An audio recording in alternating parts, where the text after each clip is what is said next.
ಚಂದಾವರದ Saint Francis ಜುವೇರಿ ಚರ್ಚ್ನಿಂದ Christian ಕೇರಿಗೆ ಹೋಗುವ compound gate ಅನ್ನು ವಿಸ್ತರಿಸಬೇಕೆಂದು ಆಗ್ರಹಿಸಿ ಅಲ್ಲಿನ ಕ್ರಿಶ್ಚಿಯನ್ ಕೇರಿಯ ಜನರು ಧರ್ಮಗುರುಗಳನ್ನು ಆಗ್ರಹಿಸಿದ್ದಾರೆ.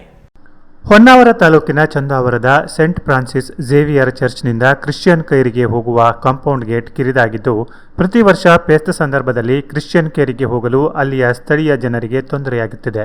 ಹಬ್ಬದ ಸಂದರ್ಭದಲ್ಲಿ ಜಿಲ್ಲೆ ಹಾಗೂ ಹೊರ ರಾಜ್ಯದಿಂದಲೂ ಸಾವಿರಾರು ಭಕ್ತರು ಸೇರುವುದರಿಂದ ಚರ್ಚ್ನಿಂದ ಹೊರಭಾಗಕ್ಕೆ ಹೋಗುವ ಸಂದರ್ಭದಲ್ಲಿ ಫುಲ್ ರಶ್ ಆಗಿ ಕ್ರಿಶ್ಚಿಯನ್ ಕೇರಿಗೆ ಹೋಗಲು ನುಗ್ಗುಲಾಗಿ ಕಾಂಪೌಂಡ್ ಗೋಡೆಗೆ ತಗುಲಿ ಗಾಯವಾಗುವ ಮತ್ತು ಇಳಿಯುವ ಸಂದರ್ಭದಲ್ಲಿ ಬೀಳುವ ಸ್ಥಿತಿ ಕೂಡ ನಿರ್ಮಾಣವಾಗಿದೆ. ಕಳೆದ ವರ್ಷ ಓರ್ವ ವೃದ್ಧ ಈ ನೂಕುನುಗ್ಗಲಿನಲ್ಲಿ ಸಿಲುಕಿ ಗಂಭೀರ ಗಾಯಗೊಂಡ ಘಟನೆ ಕೂಡ ನಡೆದಿದೆ. ಹಾಗಾಗಿ ಈ ಕಾಂಪೌಂಡ್ ಗೇಟ್ ಅನ್ನು ಕನಿಷ್ಠ 10 ಅಡಿಗೆ ಅಗಲೀಕರಣಗೊಳಿಸುವ ಕಾರ್ಯವಾಗಬೇಕು. ಈ ಬಗ್ಗೆ ಈಗಾಗಲೇ ಚರ್ಚ್ನ ಫಾದರ್ ಅವರಿಗೆ ಮನವಿ ಮಾಡಿದರೂ ಯಾವುದೇ ಕ್ರಮವಾಗಿಲ್ಲ.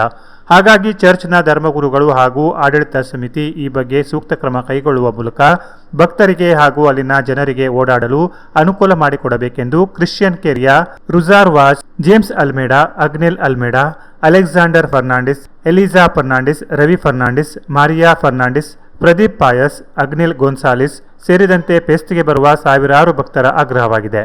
ಇದು ನಮ್ಮ ಪರಿಸ್ಥಿತಿ. ನಾನು ಇದೇ ಊರಿನವ, ಮನೆ ಹೋಗ್ಲಿಕ್ಕೆ ದಾರಿ ಇಲ್ಲ. ಈ ಪರಿಸ್ಥಿತಿ ಆಗಿದೆ. ಮನೇಲಿ ಕಾಯ್ತಿದ್ದಾರೆ. ನಾವು ಹೋದವ್ರದ್ದು ಬಂದವರಿಗೆ ಊಟನೂ ಕೊಡೋದಿಲ್ಲ. ಒಂದೊಂದು ಮನೆಯಲ್ಲಿ 200-250 ಜನ ಇರ್ತಾರೆ. ಎಲ್ಲರೂ ಹೋಗೋದು ಇದೇ ರೋಡ್ನಲ್ಲಿ. ಒಂದು ಚಿಕ್ಕದೊಂದು ದಾರಿ ಇದೆ, ದೊಡ್ಡ ಮಾಡಬೇಕಂತೇಳಿ ಮನವಿ ಎಲ್ಲ ಕೊಟ್ಟಾಯಿತು ಗುರುಗಳಿಗೆ. ಅವರು ತಿರಸ್ಕರಿಬಿಟ್ಟಾರೆ. ನಮಗೆ ಪರಿಸ್ಥಿತಿ, ನಮ್ಮ ಹತ್ರ ಪಗಾರ ಹಾರ್ಲಿಕ್ಕೆ ಆಗೋದಿಲ್ಲ. ಕೆಲವು ಪಗಾರ ಹಾರು ಹೋಗ್ತಿದ್ದಾರೆ, ನಮ್ಮ ಹತ್ರ ಪಗಾರ ಹಾರ್ಲಿಕ್ಕೆ ಆಗೋದಿಲ್ಲ. ನಾನು ಪಗಾರ ಆದ್ರೆ ನಾನು ಪಗಾರ ಕೆಳಗೆ ಬೀಳ್ತೇನೆ. ಈ ಥರ ಆಗಿದೆ ಪರಿಸ್ಥಿತಿ.